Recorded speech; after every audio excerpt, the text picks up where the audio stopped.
नमस्कार, हमारे साथ हैं रुचिर शर्मा।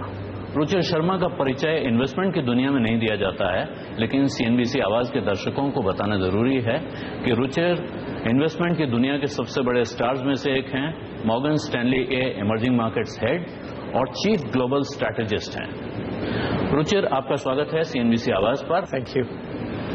सबसे पहले, क्योंकि आप आए हैं और इस वक्त दुनिया का माहौल ब्रेक्सिट कर रहा है, तो मैं उससे ही शुरू करना चाहता हूं। ब्रेक्सिट का कैसा असर देख रहे हैं आप अभी शॉर्ट टर्म, लॉन्ग टर्म में, इकोनॉमी और पॉलिटिक्स दोनों पर? देखिए, ये एक बड़ा पॉलिटिकल शॉक है, पर हमारा जो सारा रेफरेंस पॉइंट है वो रहता है 2008 फाइनेंशियल क्राइसिस। सो पहला सवाल जो मुझसे पूछते हैं लोग, that is this the next Lehman moment?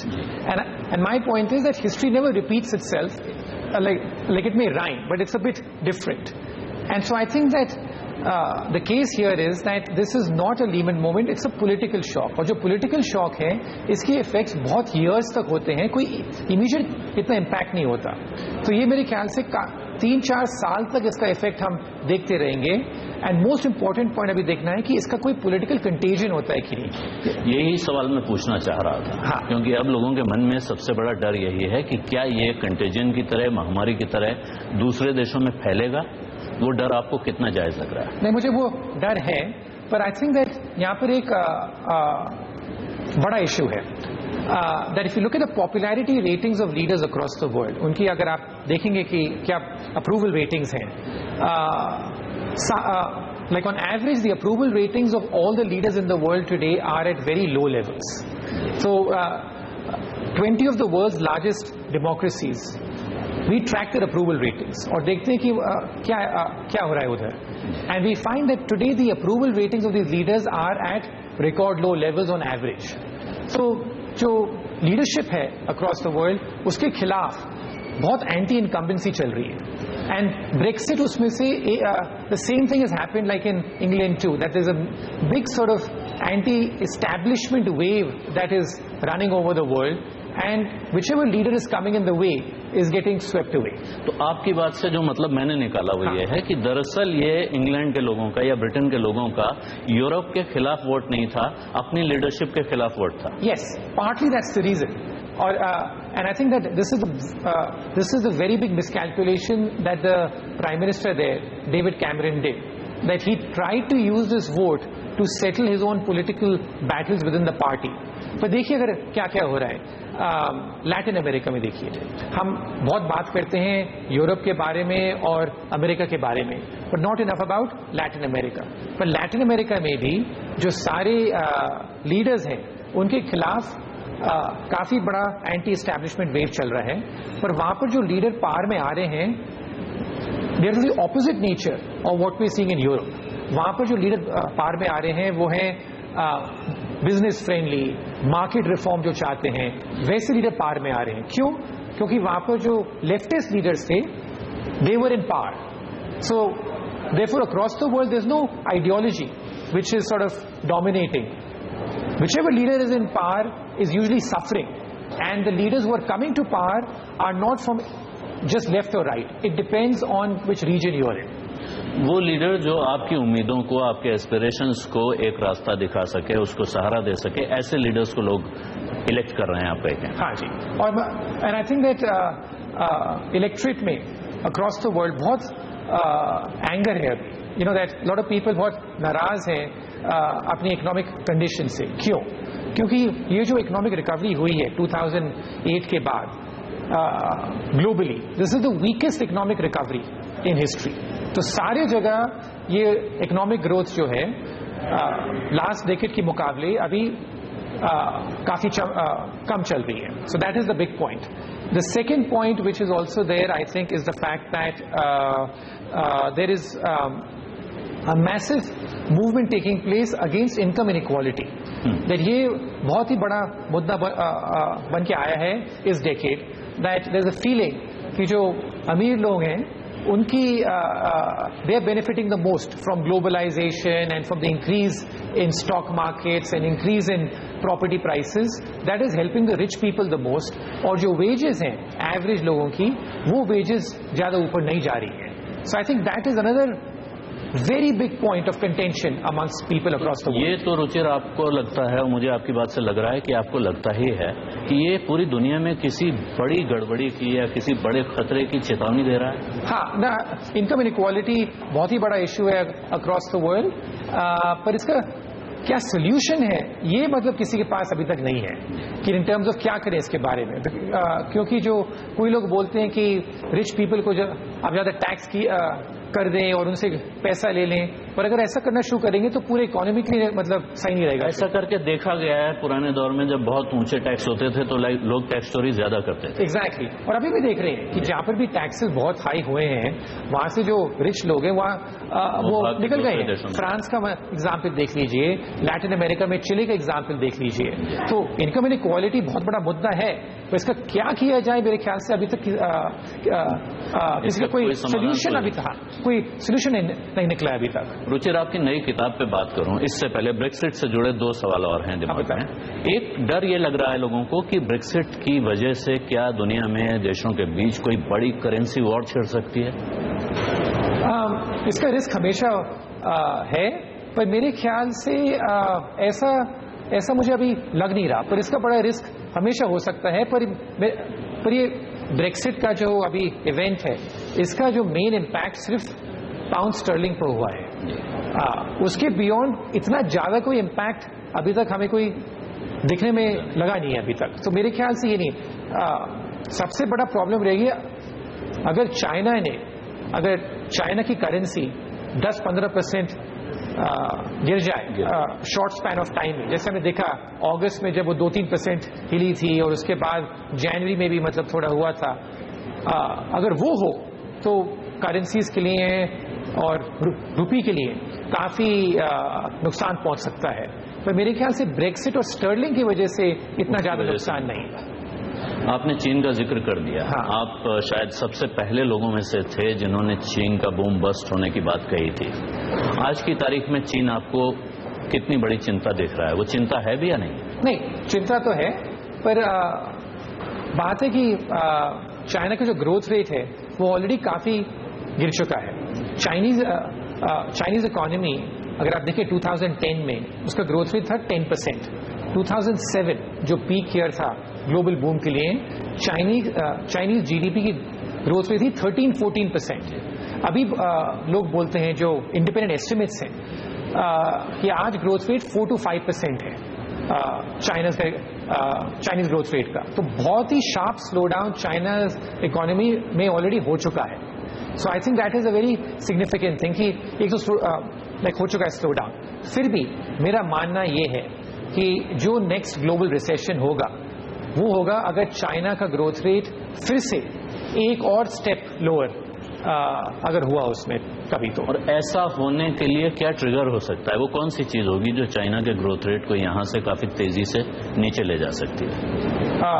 جو چائنا نے ڈیٹ لے رکھا ہے، جو چائنا کا قرضہ ہے وہ بہت ہی بڑا ہے.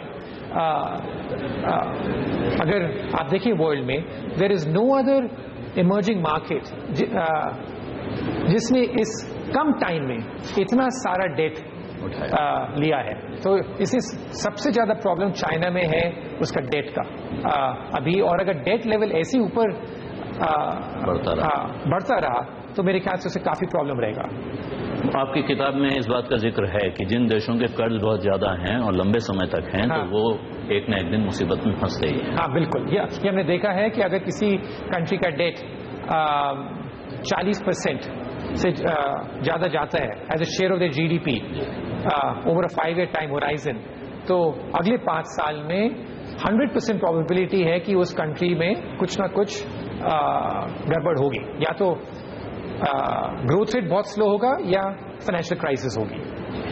اور اگر چائنا میں یہ کرائسس ہو جاتی ہے تو پھر باقی دنیا پر اس کا کیا امپیکٹ ہوگا؟ کیونکہ پچھلے کافی سمے سے لوگ چائنا کی گروتھ کے بھروسے پوری دنیا کی اکانومی چلا رہے ہیں. نہیں، اگر چائنا میں یہ کرائسس ہوئے تو there is no doubt in my head that will be the next global recession in the world. اور اگر اس کا آپ انڈیا پر بھی امپیکٹ دیکھیں، پچھلے 3 دن میں جو بریکسٹ کا امپیکٹ ہے compared to what happened let's say in January February جب چائنیز کی اکانومی میں بہت کنسرنس تھی، اور یا لاسٹ اگست، اس سے کافی زیادہ ابھی کم ہے. So I think that that to me is telling you that the big risk for the global economy, even for India, is much more to do with China than to do with Brexit or to do with what's happening in the European Union. तो हमको Brexit की या European union की घटनाओं की चिंता करने से हटकर अपना दिमाग चीन पर रखना चाहिए. हाँ बिल्कुल. और अभी के लिए जो चाइनीज इकोनॉमी है वो काफी गिरने के बाद थोड़ी स्टेबलाइज्ड है, तो इसलिए मेरे ख्याल से इमर्जिंग मार्केट्स और इंडिया में भी थोड़ी स्टेबिलिटी है. पर अगर चाइनीज इकोनॉमी एक और लेग डाउन लेती है वो हमारे लिए बहुत ही प्रॉब्लम की बात होनी चाहिए. एग्जैक्टली. बट आई थिंक अभी के लिए जो चाइनीज इकोनॉमी है वो ग्रोथ रेट काफी कम हो गई है. इमीडिएट खतरा नहीं दिख रहा है, मतलब क्राइसिस का खतरा, और इकोनॉमिक ग्रोथ रेट काफी ऑलरेडी गिर चुकी है. 10% से 4-5% इकोनॉमिक ग्रोथ आना काफी बड़ा फॉल होता है 5 साल के अंदर. अब रुचिर, आपसे जो सवाल असली जिस चीज के लिए हम यहाँ बैठे हैं, आपने नई किताब लिखी है the rise and fall of Nations. इससे पहले आपकी पिछली किताब पे भी हमने बात की थी, ब्रेकआउट नेशंस पर. इस किताब की भूमिका में आपने लिखा है कि ये किताब पिछले 25 साल जो आपने सड़कों पर बिताए हैं, यानी दुनिया के अलग अलग हिस्सों में घूमते हुए बिताए हैं, उनके आधार पर लिखी गई है. आपका डेजिग्नेशन मॉर्गन स्टैनली में है head of emerging markets and chief global strategist. हम लोग आमतौर पर समझते हैं, हमारे CNBC आवाज के दर्शक, भारत के आम लोग, कि जो लोग बड़े पैसे लगाने के फैसले करते हैं, मॉर्गन स्टैनली बहुत बड़ा इन्वेस्टमेंट बैंक है, आप बहुत बड़ी रकम दुनिया के अलग अलग हिस्सों में लगाते हैं. ये फैसले तो बैलेंस शीट देखकर, लोगों की माली हालत देख के होते हैं. इसके लिए आप इतना घूमना फिरना, पढ़ना लिखना क्यों करते हैं? नहीं, देखिए, मैंने अपना करियर जो है 25 साल पहले शुरू करा था एक लेखक से. that I was a writer and I started my career here in India in 1991 by high school के बाद to start writing for the Economic Times. और फिर मैंने काफ़ी सालों तक वो I was only like a writer. So for me, writing is something which is my true passion. And you know, there are different ways different people approach the game. And for me, I learn the most when I'm traveling. That when I go to a particular country, तो उसी country पर पूरा focus रहता है. और मेरा जो मतलब learning style है उससे आता है, because entire focus उस country पर रहता है और आपको लोग क्या बोल रहे हैं उसमें उससे सुनने से काफी मतलब इंटेलिजेंस आती है. मैं ये समझना चाहता था कि क्या बैलेंस शीट पढ़ने के बजाय आपको उस देश के लोगों को पढ़ना, उस सोसाइटी को पढ़ना ज्यादा फ्रूटफुल लगता है इन्वेस्टमेंट डिसीजन के लिए भी? मेरे लिए हर आदमी का स्टाइल डिफरेंट होता है, पर मेरा स्टाइल वो है in terms of the fact that when I go to a country I learn the most when I am there. और बैलेंस शीट पढ़ने के लिए मेरे साथी हैं, मेरे कॉलीग्स हैं, वो कर सकते हैं. पर जो मेरा स्टाइल है that is based on understanding local cultures, local people. So even in New York, one of my favorite things is to see foreign films because like of different countries, because I want to understand the social fabric of different countries. आपकी इस किताब में आपने एक नई भाषा का इस्तेमाल किया है, BC और AC. राइट. अभी तक BC बिफोर क्राइस्ट के लिए इस्तेमाल होता था. आपने उस लैंडमार्क को खिसका दिया है. 2008 की इकोनॉमिक क्राइसिस से पहले के टाइम को आप BC यानी बिफोर क्राइसिस कह रहे हैं, और 2008 के बाद को आप आफ्टर क्राइसिस कहते हैं. क्या ये इतना बड़ा लैंडमार्क है? जब आप एक किताब लिख रहे हैं जो बहुत साल पढ़ी जाएगी, आपको लगता है कि ये ऐसा लैंडमार्क है कि यहाँ से आपको अपनी आर्थिक दुनिया को 2 हिस्सों में बांटना चाहिए? हाँ, देखिए, मतलब जो 7 साल हैं 2008 क्राइसिस पे और जो हमने ट्रेंड्स देखे हैं उसमें compare to the trends we saw before 2008 में बहुत फर्क है. और ये फर्क मल्टीपल लेवल्स पर है. इकोनॉमिक ग्रोथ जो है हर रीजन में अब is much lower compare to what it was before 2008. जो पॉलिटिकल रिवोल्ट्स हैं वो 2008 के बाद बढ़े हैं, like across the world. Population के जो ट्रेंड्स हैं those have change very significantly compare to the last decade and compare to now. So और जो लोगों के जो एटीट्यूड है ग्लोबलाइजेशन पे, ट्रेड पे, उन पे भी बहुत चेंज आया है. So I do believe in this distinction. और आप बिल्कुल सही बोल रहे हैं इधर कि इसको मैंने बहुत सोच समझ के लिखा है, because this is a big definition when you divide the world into 2 such things. But I really do believe that the world has changed very significantly before 2008 and that वो पूरा एडजस्टमेंट अभी तक हुआ नहीं है. बिकॉज इंडिया में भी देखिए अभी तक हम बोलते रहते हैं कि अगर 2005-06 में हमारी ग्रोथ रेट 8-9% थी और वहाँ कैसे पहुँचे हैं. और मेरा पॉइंट है कि जब पूरी ग्लोबल इकोनॉमी की ग्रोथ रेट नीचे आ गई है तो हमारा भी 8-9% पहुँचना और मुश्किल हो गया है. So I think that is that recognition that we have to come through here. किसी भी कंट्री के लिए ज्यादा एक्सपेक्टेशंस नहीं होनी चाहिए. अगर एक्सपेक्टेशंस बहुत हाई हो जाती हैं तो वो कंट्री डिसअपॉइंट होती है. और ऑल्सो अगर बहुत हाई किसी कंट्री के लिए बन जाता है तो उसकी जो लीडर्स हैं they become much more complacent in that country.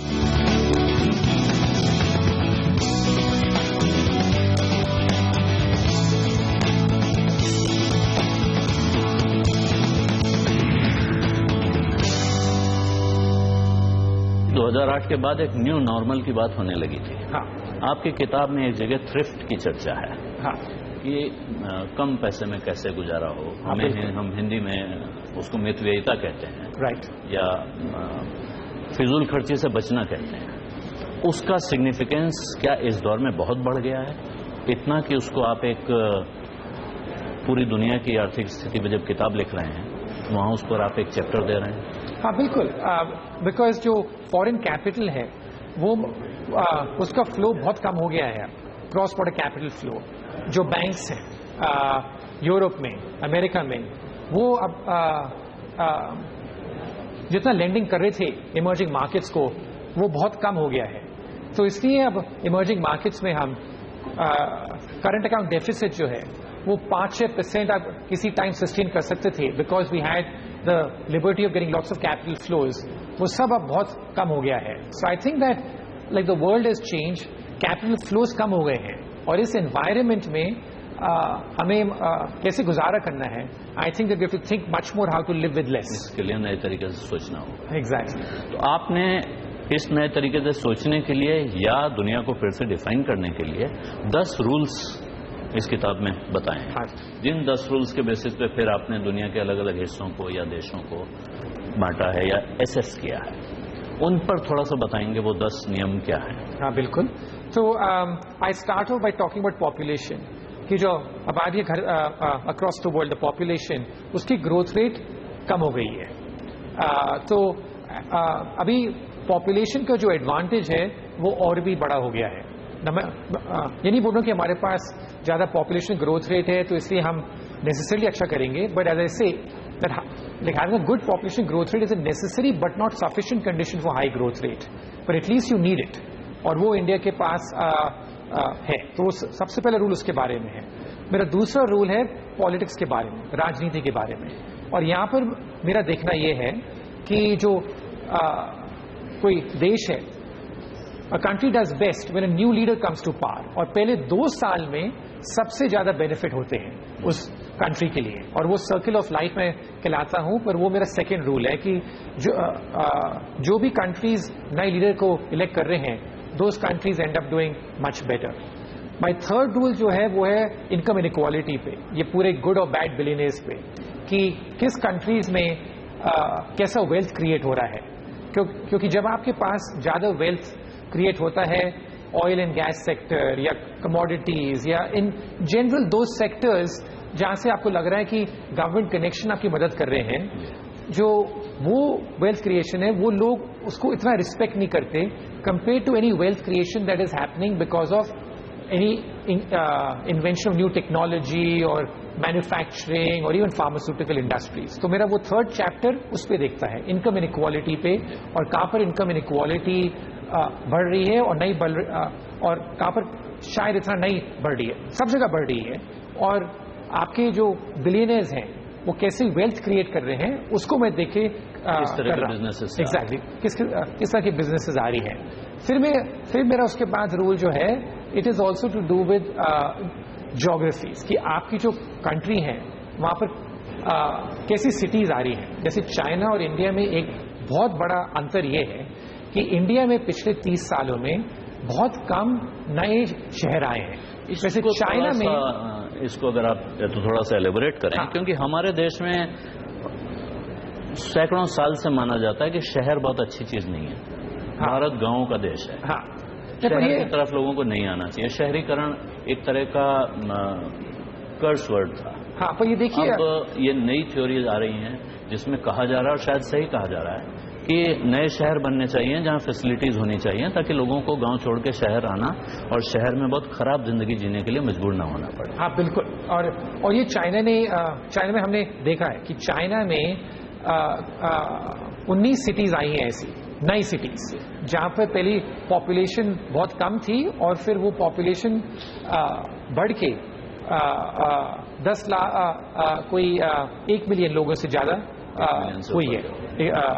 So China में हमने देखा है. इंडिया में हमने ये बिल्कुल नहीं देखा है पिछले 30 सालों में. यहाँ पुराने बड़े शहर ही और बड़े होते जा रहे हैं. एग्जैक्टली. और इसलिए जहाँ पर जो लोग आते हैं इन 5 बड़े शहरों में इंडिया में, यहाँ पर उनका जीना इतना अच्छा नहीं रहता है. और that limits India scope for urbanisation. पर आई थिंक दैट अभी इकोनॉमिक थियरी में काफी कंसेंसस बन गया है that urbanisation is good for the rapid development of a country. तो ये मेरा एक और रूल है. फिर मेरा एक और रूल है कि गवर्नमेंट का एटीट्यूड क्या है. Because if you look at the world today, in India's case the government is still seen to be too meddlesome, कि वो बहुत ही तानाशाही इंडिया में और इंटरफेरेंस बहुत ज्यादा होती है इंडिया में. सो दैट इज समथिंग ऐसा दुनिया में ऐसा माना जा रहा है. हाँ, दुनिया में ऐसा माना जा रहा है. और अब इंडिया में भी देखिए कि जो हमारा बैंकिंग सेक्टर है, यहाँ पर पब्लिक सेक्टर बैंक्स का डोमिनेशन बहुत ज्यादा है कंपेयर टू अदर कंट्रीज. और इस गवर्नमेंट ने कुछ उसको फिक्स करने के लिए अभी तक चेंज नहीं किया है. प्राइवेटाइजेशन और अदर थिंग्स का कुछ ज्यादा नहीं हुआ है. तो वो मेरा एक 5th रूल है. लेकिन इसी के साथ आपने एक गवर्नमेंट इंटरवेंशन की जरूरत भी बताई है. तो वो गवर्नमेंट इंटरवेंशन आप कैसे देखते हैं? अगर सरकार मेडलसम दिख रही है, हाँ, तो फिर गवर्नमेंट कैसे इंटरवीन करे और मेडलसम नजर ना आए? नहीं, इंटरवेंशन हो रहा है, like how to withdraw itself from too much involvement. So in terms of the fact that like in India's case, the ownership of the banking system, the public sector banks are about 70%. In other countries that number is 33%. तो इसमें बहुत बड़ा हिस्सा है. और कोई भी country नहीं है वर्ल्ड में जहाँ पर बैंक्स में इतना सारा डोमिनेशन गवर्नमेंट्स का हो. तो इसलिए that's like another very important factor I do. So my entire point is कि ये मैंने 5 बताए आपको, और जल्दी से मैं आपको 5 और बता दूं. फिर देखिए कि इंडिया कैसे कर रहा है इन 10 फैक्टर्स पे. मेरा अदर फैक्टर जो मैं देखता हूं कि इन्फ्लेशन पे एक कंट्री कैसे कर रही है. क्योंकि एक बहुत मिथ इकोनॉमिस्ट में है कि अगर कंट्री की ग्रोथ रेट हाई है तो उसकी वजह से प्राइसेस भी बढ़ेंगे. एक पुरानी थ्योरी. एग्जैक्ट, पुरानी थियरी है. पर अगर आप देखेंगे अगेन चाइना का एग्जाम्पल और अदर कंट्रीज जिन्होंने पिछले 20-30 साल में अच्छा करा है, कोरिया और ताइवान, यहाँ पर हमेशा इन्फ्लेशन लो रहा है. क्योंकि जब भी एक कंट्री अच्छा करती है तो इन्वेस्टमेंट बढ़ता है, और जब इन्वेस्टमेंट बढ़ता है उसकी वजह से डिमांड बढ़ता नहीं, उसकी वजह से अगर डिमांड भी बढ़े तो सप्लाई उसको मीट करती है. पर इंडिया के केस में ये नहीं हुआ था काफी टाइम तक. पर अभी अच्छी बात है कि इन्फ्लेशन वापस गिर रहा है इंडिया में, and that's a good sign for any country. तो इन्फ्लेशन पर एक है. इन्वेस्टमेंट पर एक पूरा रूल है कि आपको एक कंट्री में इन्वेस्टमेंट कैसे कर रहा है, because the way a country grows is through high investment. That is the key thing. तो जब इंडिया के बारे में बात करते हैं, हाँ, कि ये इन्वेस्टमेंट कौन और कहाँ करेगा? सरकार करेगी, प्राइवेट सेक्टर करेगा? अभी देखिए, मतलब जो इंडिया को ओवरऑल इन्वेस्टमेंट है that's quite okay today, between 25 to 30%, वो ठीक है. पर प्रॉब्लम है कि यहाँ सरकार कर रही है और प्राइवेट सेक्टर का इन्वेस्टमेंट ऊपर नहीं जा रहा. आपके हिसाब से सरकार के जो इन्वेस्टमेंट्स हैं उन्हें बेच के डाइवर्स करके बाहर होना चाहिए? नहीं, या प्राइवेट सेक्टर को नया इन्वेस्टमेंट करना चाहिए? नहीं, प्राइवेट सेक्टर को नया इन्वेस्टमेंट करना चाहिए और सरकार को इंफ्रास्ट्रक्चर में इन्वेस्टमेंट करना चाहिए. क्योंकि प्राइवेट सेक्टर का ज्यादा इंफ्रास्ट्रक्चर में इन्वेस्टमेंट नहीं हो पाता. वहां पर बड़े प्रोजेक्ट्स होते हैं, वो सरकार को करना चाहिए. पर प्राइवेट सेक्टर को भी ऊपर आना चाहिए. और प्राइवेट सेक्टर का इन्वेस्टमेंट इंडिया में नहीं बढ़ रहा है. इसका ये काफी चिंता का विषय है हम लोगों के लिए कि ये क्यों नहीं हो रहा. मैन्युफैक्चरिंग इंडिया में क्यों ज्यादा नहीं बढ़ रही? क्योंकि हमारे जो और देशों हैं, बांग्लादेश, वियतनाम, यहाँ पर मैन्युफैक्चरिंग बढ़ रहा है क्योंकि चाइना का जो मार्केट शेयर है वो ये लोग ले रहे हैं. और इंडिया में ये ज्यादा क्यों नहीं आ रहा, ये मेरे लिए एक चिंता का विषय है इंडिया के लिए.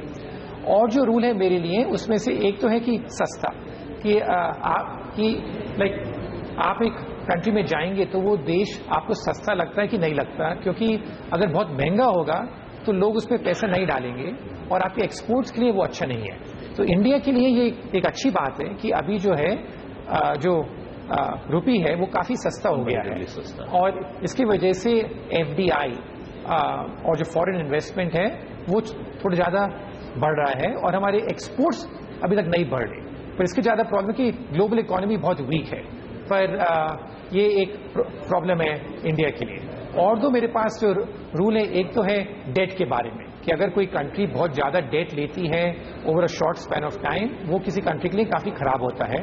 اور لاسٹ ہے میرے لیے ہائپ، کہ کسی بھی کنٹری کے لیے زیادہ ایکسپیکٹیشنز نہیں ہونی چاہیے. اگر ایکسپیکٹیشنز بہت ہائی ہو جاتی ہیں تو وہ کنٹری ڈس اپوائنٹ ہوتی ہے. اور آلسو اگر بہت ہائپ کسی کنٹری کے لیے بن جاتا ہے تو اس کی جو لیڈرز ہیں they become much more complacent in that country. کیونکہ اگر کوئی اکانومی 7.5-8% پر گرو کر رہی ہو تو بوم سب جگہ دکھائی دے گا آپ کو، اور وہ انڈیا میں نہیں دکھائی دے رہا. اور سب جانتے ہیں کہ انڈیا نے جو GDP میتھڈالوجی ہے وہ لاسٹ فیبرری 2015 میں چینج کری تھی، اور میں نے اسی ٹائم پہ یہ کہا تھا کہ یہ جو چینج کرے میتھڈالوجی یہ کچھ گڑبڑ لگ رہا ہے ادھر. اور وہی پرابلم ہے کہ مجھے لگتا ہے کہ جو انڈیا کی اکانومی ہے وہ شاید 5-6% گرو کر رہی ہو.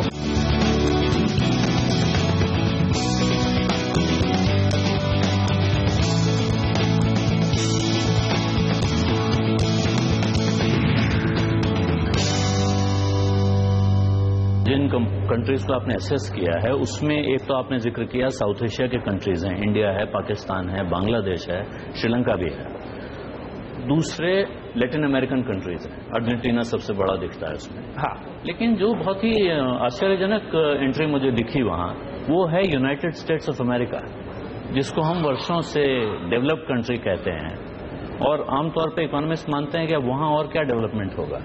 آپ کو وہ پوٹینشیل ہاٹ اسپاٹ دکھ رہا ہے یا آپ کی لسٹ میں گڈ میں آ رہا ہے؟ ہاں دیکھیے، پر جب ہم ڈیولپ کنٹری کو دیتے ہیں اس کا کمپیریزن ہمیں کرنا چاہیے اور ڈیولپ کنٹری سے، کیونکہ United States is already a very rich country, تو اس کی گروتھ اتنی فاسٹ کبھی نہیں ہوگی. پر اس ماحول میں اگر یونائٹڈ اسٹیٹس امریکہ کی جو اکانومی ہے اگر 2% بھی گرو کرے اتنے بڑے سائز پہ، اتنے بڑے بیس پہ، تو وہ بہت سگنیفیکنٹ ہے کیونکہ اس کا سائز اتنا بڑا ہے. تو میرا انٹائر پوائنٹ ہے دیٹ کمپیئر ٹو جاپان اور compare to many countries in Europe like France اور اٹلی، یونائٹڈ اسٹیٹس کے پراسپیکٹ کافی اچھے لگتے ہیں مجھے، کیونکہ وہاں پر جو ہے technology, innovation, investment in research and development, ان سب چیزوں میں یونائٹڈ اسٹیٹس نے کافی اچھا کیا ہے پچھلے 5 سالوں میں. اور جو ڈیٹ لیول ہے 2008 فائنینشیل کرائسس کے بعد وہاں پر جو ڈیٹ ہے وہ بھی اسٹیبل ہو گیا ہے.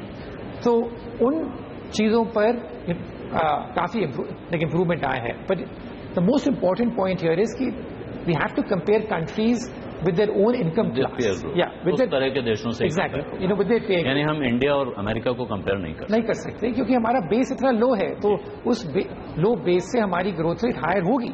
پر اگر امریکہ کی اکانومی 2 یا 3% پر گرو کرے that's a very good out come. India کے لیے 6-7% گرو کرنا is considered like a good out کم.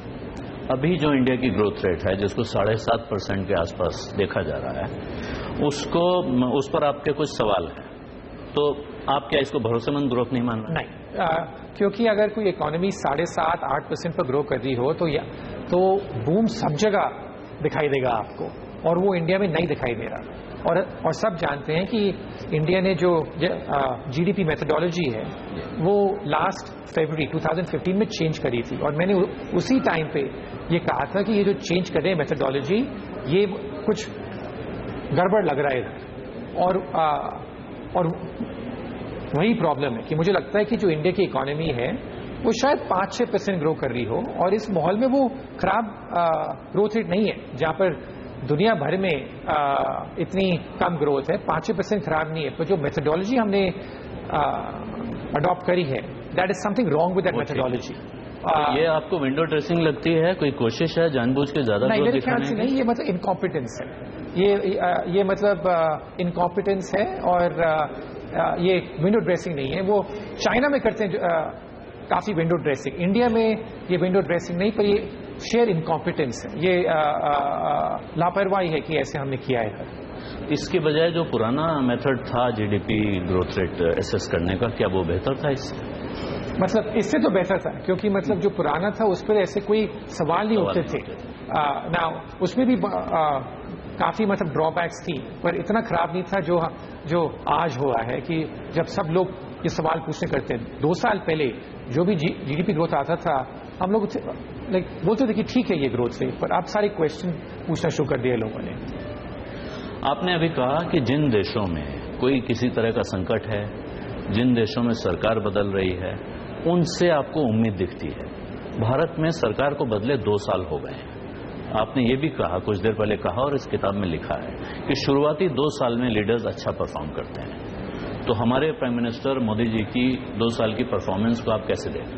نہیں, میرے خیال سے جو جتنا بڑا مینڈیٹ تھا اور وہ کیا کر سکتے تھے, تو اس سے میں تھوڑا ڈس اپوائنٹڈ ہوں. پچھلے 6-12 مہینے میں کوئی اپوزیشن بھی نہیں تھی اس کنٹری میں. تو صرف دلی اسٹیٹ الیکشن کے بعد اپوزیشن نے کو اپنا تھوڑا حوصلہ ملا اور وہ واپس آئے. پر اس کے بیچ میں مئی 2014 اور فیبری 2015 کے بیچ میں بہت کچھ ہو سکتا تھا, اور میرے خیال سے اس میں مجھے تھوڑا ڈس اپوائنٹمنٹ ہے, particularly on the issue of privatisation کے ایشو پہ کافی ہو سکتا تھا. پھر بھی میرا ماننا یہ ہے کہ اگر آپ ریسٹ آف دا ورلڈ سے کمپیئر کریں, وہاں پر جب ایسے لیڈر آ رہے ہیں, کہیں ڈونلڈ ٹرمپ آ رہا ہے اور کہیں اور کوئی یورپ میں بھی ایسے مطلب لیڈر آ رہے ہیں, آسٹریا میں کوئی اتھارٹیرین لیڈر آ رہا ہے ایکسیٹرا, اس انوائرمنٹ میں انڈیا میں کم سے کم تھوڑا انکریمنٹل ریفارم ہمیں دیکھنے کو مل رہا ہے. So that is not a bad outcome. So as an Indian I am disappointed. ایک انڈین کے ناطے میں ڈس اپوائنٹڈ ہوں کہ جو مینڈیٹ ملا تھا اس کا پورا فائدہ نہیں اٹھایا گیا. پر if I look at from a global perspective as a global observer, as a neutral observer, تو انڈیا پھر بھی جو کر رہا ہے کافی اور کنٹری سے بیٹر کر رہا ہے, ریفارمز میں بھی بیٹر کر رہا ہے. اس سے اور بیٹر ہونے کے لیے کیا آپ کو امیڈیٹ ایجنڈا دکھتا ہے جس کو کرنے پہ سرکار اسے ریفارم کے پروسیس کو بہت تیز کر سکتی ہے؟ مجھے تو زیادہ ابھی نہیں دکھ رہا, کیونکہ جو سویٹ اسپاٹ ہے we are outside that sweet spot نا. تو مجھے ابھی کچھ زیادہ ہوگا, مجھے تو یہ کچھ زیادہ دکھ نہیں رہا ابھی.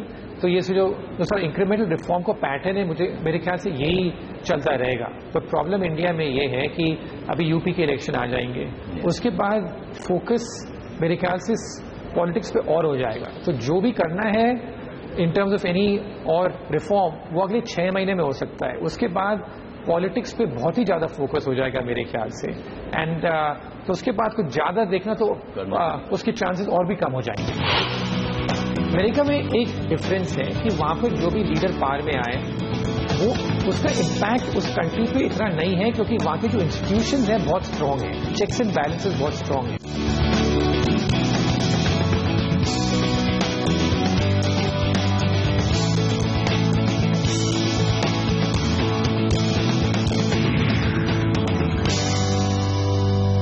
یہ کتاب میں بھی لکھا ہے کہ کوئی بھی نیا لیڈر پہلے ٹرم میں شروع کے 2 سال میں بہت اچھا پرفارم کرتا ہے, سیکنڈ ٹرم میں تھوڑی مشکل ہوتی ہے, اور تھرڈ ٹرم میں تو وہ پرفارمنس بہت خراب ہوتی ہے کیونکہ وہ ایک دوسری دشا میں بڑھ جاتا ہے. بالکل. لیکن جو پردھان منتری مودی ہیں, ان کا گجرات کا ریکارڈ کچھ اور دکھاتا ہے. انہوں نے اپنے پہلے ٹینیور میں اچھا کام کیا, سیکنڈ ٹینیور میں جب آپ کی طرح یہاں بھی بہت سے لوگ سوچتے تھے کہ وہ دوبارہ چیف منسٹر بنے ہیں, کیا کریں گے, دوبارہ بھی ان کی کنسسٹنسی میں کوئی کمی نہیں آئی. اور یہ اپنی یو ایس پی کے طور پہ وہ گناتے بھی ہیں کہ میں سوتا نہیں ہوں, آرام نہیں کرتا ہوں, میں لگاتار کام کرتا ہوں. اب دیکھیے جو میں نے انالیسس کیا ہے وہ میں نے نیشنل لیڈرز پہ کیا ہے, میں نے اسٹیٹ لیڈرز پہ ایسا کوئی انالیسس نہیں کیا ہے, میں نے نیشنل لیڈرز پہ کیا ہے. اور آپ کو یہ دیکھنا ہے کہ کوئی بھی میرا رول ہے اس پہ کسی بھی ٹائم آپ کو ہمیشہ ایکسیپشن مل جائیں گے, رائٹ. مطلب کسی لیڈرشپ پہ ایکسیپشن مل جائیں گے, جیوگرافی پر ایکسیپشن مل جائیں گے. My entire effort here is to show that آپ کی پروبیبلٹی کہاں ہائر ہے. اور and I think that even the prime minister here Modi will admit that running India is a totally different scale compared to running Gujarat, right? And many leaders sort of also get burnt out. It's not like they don't want to do good things. They also get burnt out. अगर आप बहुत time से किसी organisation को head कर रहे हो या बहुत टाइम से किसी देश को हेड कर रहे हो, and the bigger it is the more complex it becomes. पर फिर भी आपको एक्सेप्शन मिलेंगे. जैसे सिंगापुर में ली कुआन यू का मुझे हमेशा बोलते हैं कि वो 25 साल से ज्यादा उन्होंने वहां पर रूल करा और उनका परफॉर्मेंस बहुत अच्छा रहा सिंगापुर की इकोनॉमी के लिए. तो एक्सेप्शन आपको हमेशा मिल जाएंगे.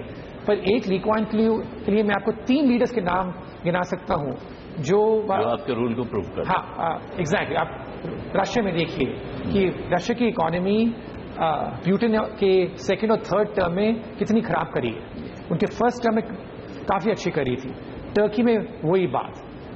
एर्डोगान जो है उन्होंने फर्स्ट टर्म में कितनी अच्छी काम करा, पर सेकंड थर्ड टर्म में इकोनॉमी ने का परफॉर्मेंस काफी खराब रहा है compare to the first term. तो इसलिए मैं आपको बहुत ऐसे नेशंस के नाम गिना सकता हूं. तो आपका रोल तो अच्छे भले उदाहरणों से बना हुआ है. मैं सिर्फ मतलब हम सिर्फ ये उम्मीद कर सकते हैं कि अब से 10 साल बाद जब हम हिंदुस्तान को देख रहे हों तो नरेंद्र मोदी उस रूल का एक्सेप्शन साबित हो. अब आपसे एक सवाल अमेरिका पर भी पूछना चाहूंगा. वहां जिस तरह की पॉलिटिक्स चल रही है, डोनाल्ड ट्रंप जिस तरह एक बहुत तेजी से उभर के सामने आ गए हैं और वो जिस मेंटेलिटी को रिप्रेजेंट कर रहे हैं वो क्या दिखा रहा है? वही ट्रेंड जो हमने मतलब शुरू में बात करी थी, which is this big anti establishment trend कि लोग एस्टैब्लिशमेंट से काफी खफा हैं. They not keen to be with the establishment, they want to vote for something new. पर अमेरिका में एक डिफरेंस है कि वहां पर जो भी लीडर पावर में आए वो उसका इम्पैक्ट उस कंट्री पे इतना नहीं है क्योंकि वहां के जो इंस्टीट्यूशंस हैं बहुत स्ट्रांग हैं. चेक्स एंड बैलेंसेस बहुत स्ट्रांग हैं. अगर ट्रंप जैसा फिगर किसी ब्राजील जैसे कंट्री में आता और या टर्की में देखो क्या हो रहा है, तो उसका इम्पैक्ट बहुत ज्यादा होता है क्योंकि वहां पर लीडरशिप पे बहुत डिपेंडेंट हैं लोग. पर अमेरिका में बहुत इंस्टीट्यूशंस हैं. कोर्ट बहुत स्ट्रांग है, वहां की जो यूएस कांग्रेस है बहुत स्ट्रांग है, इन्वेस्टिगेटिव एजेंसीज काफी इंडिपेंडेंट हैं. तो इसलिए एक लीडर से आने से इतना डिफरेंस अमेरिका में नहीं होता जितना किसी इमर्जिंग मार्केट या डेवलपिंग कंट्री में होता है. उसका बहुत ही इंपॉर्टेंट पॉइंट है. पर फिर भी ये जो ट्रेंड है ट्रंप का राइज, वही ट्रेंड यूरोप में और लैटिन अमेरिका में और अगर देख रहे हैं कि लोग जो इनकम्बेंट है like they want something different from the establishment. कुछ चेंज चाहते हैं सब जगह. जैसे यहाँ इसको जिंगोइज्म या अल्ट्रानेशनलिज्म का राइज बताया जा रहा है, ये कितना सही है? नहीं, वो सही बात है. पर यहाँ पर 2 चीजें वो हमने इंडिया में भी देखा है कि जो लोग इलेक्शन कैंपेन में बोलते हैं और जब पार में आते हैं वो काफी डिफरेंट होता है. पार में आने के बाद वो जो रिस्पॉन्सिबिलिटी है उनका बिहेवियर चेंज होता है. एक तो हमने वो पॉइंट देखा है. और दूसरा पॉइंट ये है जो मैंने बताया कि जब वो पार में आएंगे उसका वो कितना चेंज कर पाएंगे कुछ अमेरिका में, क्योंकि America is a very deep democracy. वहां पर इंस्टीट्यूशंस बहुत स्ट्रांग हैं. तो मुझे लगता ही नहीं कि इतना बड़ा इम्पैक्ट होगा उधर अमेरिका में अगर वो भी पार में आए. पर अभी जो लेटेस्ट पोल्स हैं वो जो आंकड़े दिखा रहे हैं आपको, वो तो है कि हिलरी क्लिंटन के जीतने का दिखा रहे हैं. पर फिर भी अगर वो भी पार में आ जाए ट्रंप, मुझे लगता नहीं कि इतना डिफरेंस होगा. रुचिर, एक आखिरी सवाल. काफी टाइम ले लिया मैंने आपका, लेकिन आपने ज्योग्राफीज पे बात की है, कंट्रीज पे बात की है, लेकिन क्योंकि आप इन्वेस्टमेंट बैंकिंग का काम करते हैं तो आप इमर्जिंग ट्रेंड्स के साथ इमर्जिंग बिजनेसेस पे भी तो सोचते होंगे. हाँ, वो कौन से बिजनेसेस हैं जिनमें आपको फ्यूचर पोटेंशियल दिख रहा है? नहीं, देखिए, इमर्जिंग मार्केट में जो कंज्यूमर का बिजनेस है उसमें मतलब हमें काफी पोटेंशियल दिखता है क्योंकि वो काफी स्टेडी ग्रोथ रेट बिजनेस है. उसमें इतना ऊपर नीचे नहीं होता. तो कंज्यूमर बिजनेसेस हमें बहुत अच्छा दिखाई देता है. फार्मा सेक्टर के लिए भी हमें काफी अच्छा दिखाई देता है जो हो रहा है अक्रॉस द वर्ल्ड.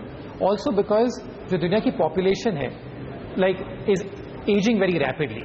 तो health care to deal with an ageing population, वो भी हमें एक जो डेमोग्राफिक ट्रेंड्स हैं उसमें हम काफी एक्साइटेड हैं. सो आई say that consumer pharmaceutical sector, इसमें हमें काफी एक्साइटमेंट है.